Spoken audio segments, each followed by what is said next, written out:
वालेकुम, कैसे हैं आप सब। उम्मीद करती हूँ आप सब खैरियत से होंगे। अल्लाह ताला आपको हमेशा खैरियत से रखे, अपने हिफ्ज़-ओ-मान में रखे, अपना भी बहुत बहुत ख्याल रखें और अपने प्यारों का भी ख्याल रखें।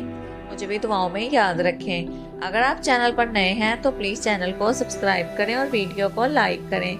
आज हम बात करेंगे अखरोट के फ़ायदे के हवाले से। अखरोट कोलेस्ट्रॉल को कंट्रोल रखने में हमारी मदद करता है। कोलेस्ट्रॉल को नॉर्मल रखने के लिए अखरोट का इस्तेमाल बहुत ज़्यादा मुफीद साबित होता है। अखरोट में मौजूद प्रोटीन, विटामिन और फैट्स हमारे जिस्म में कोलेस्ट्रॉल लेवल को कम रखने में मुफीद हैं। ये कुदरत का अता करदा खुश्क मेवा ओमेगा 3 फैटी एसिड, एंटीऑक्सीडेंट और फाइबर से भरपूर होता है, जिसके सबब के दिमागी अफ़ाल की बेहतरी और कैंसर और मैदे के अमराज में भी मुफीद साबित होता है। शुगर और हाई ब्लड प्रेशर के मरीज भी अखरोट का इस्तेमाल ज़रूर करें।